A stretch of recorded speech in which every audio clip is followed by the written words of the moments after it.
Hi there. Well, as mentioned on the last vlog, we'll continue with possibly the most epic vlog I'll put on this channel, which is me going to meet Keith Moon. Now, we'll start where we left off, which was I'd met Big Jury in the flat at 18 Earlsfield Road, and we proceeded in the Bonzo Dog Doodah Band's Humber Hawk, as pre-mentioned, and we went down to Fulham and we picked up Vivian Stanshall, the lead vocalist from the Bonzo, who I later found out was a very good friend of Keith Moon's, and it was in fact him, as previously mentioned, that told me we were going to Keith Moon's house. Well, eventually we came up this driveway and Vivian said, "Oh, Michael, by the way, this isn't Keith's house. Keith's house is currently getting refurbished and Ollie's kindly allowed him to stay here for whatever period of time it is." And I said, "Ollie?" He said, "Yes, his partner in crime, Oliver Reed." I thought, oh my God. But anyway, yes, he was indeed his partner in crime and his best friend as well. And as we entered into the hallway of Broom Hall, there was quite a lot of guests, musos, thespians, too many to mention. I did pick out Steve McQueen was there, and various other famous actors and musicians. Eric Clapton was there, and there in the corner, slumped down against the wall on the floor, was both Oliver Reed and Keith Moon. And Vivian took me over and introduced me to Keith, and he said, "Oh, hello, Keith." He said, "This is a friend of mine, this is Michael. He's an up-and-coming percussionist like yourself." To which Keith Moon said, "So fucking what?" Which Michael felt a little bit deflated over, because obviously I looked at Keith Moon as sort of an icon, a hero in rock drumming.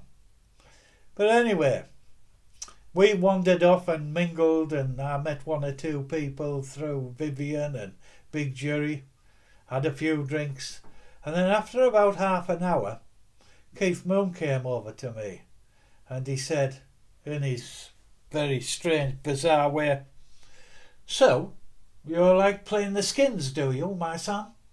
He said, "Well, go to the top of the house and you enjoy yourself, and if I can remember, I shall come up and see what you can do." So, what did Michael do? Well, Michael went up to the top of the house, up this big staircase, and when he got to the top landing, he was confronted by two doors. So I opened the first door, put the light on, and I was confronted by a theatrical wardrobe department, which I didn't find out till later that apparently Keith, whatever time of day he used to get up, he would go into that wardrobe department and put on a period costume. Whatever period that costume depict, he would play a major character.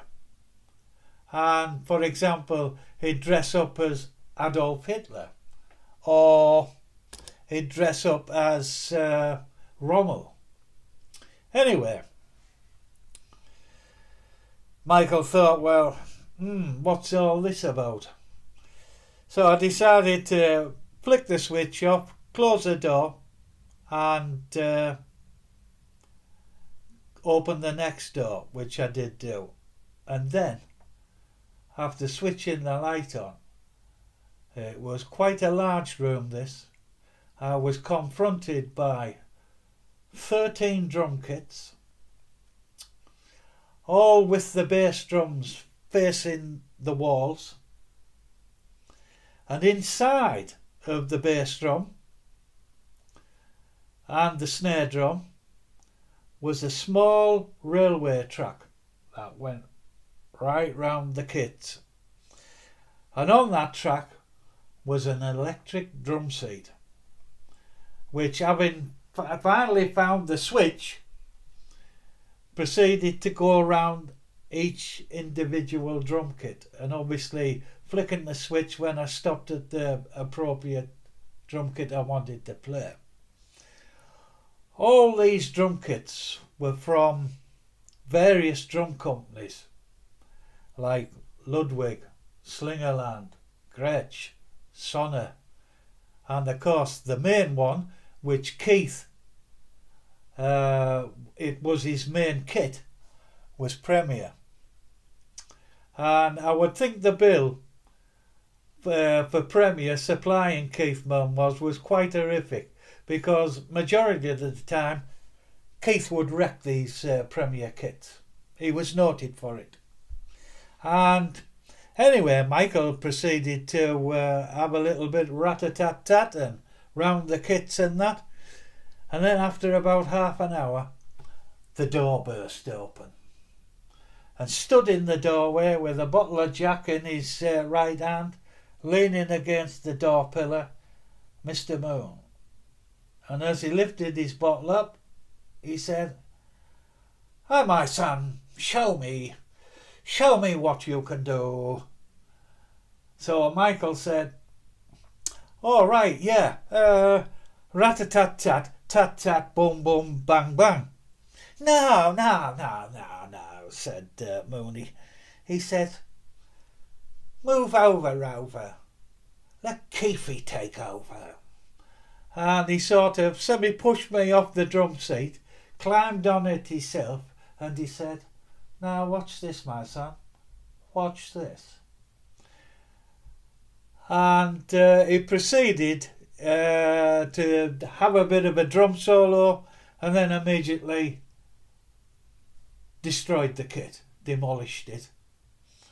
And he turned round and he said, "Adrenaline, my son. It's all about adrenaline." And that was my first and only lesson from the legendary Keith Moon. And on the way home, eventually around about 5 or 6 o'clock in the morning, I remember it was late, and Vivian said to me, "Well, Michael, and did you enjoy yourself in Keith's toy room?" Oh, I said, "Is that what he calls it?" He says, "Oh, yes. And I said, "And the theatrical wardrobe?" I said, "What's that all about?" He says, "Well, actually, Keith would dress up, for example, as Adolf Hitler. He would go down on a morning and he would smack his wife Kim across the face with his leather gloves and say, 'If you do not cook my breakfast, you will be shot.'" But that was Keith Moon. Very bizarre man. But Vivian did say, "But what did you learn, Michael? What did you learn in the toy room?" I said, "Vivian, I certainly learnt how to demolish a drum kit." And we'll see you on the next vlog. Thanks for watching. Bye.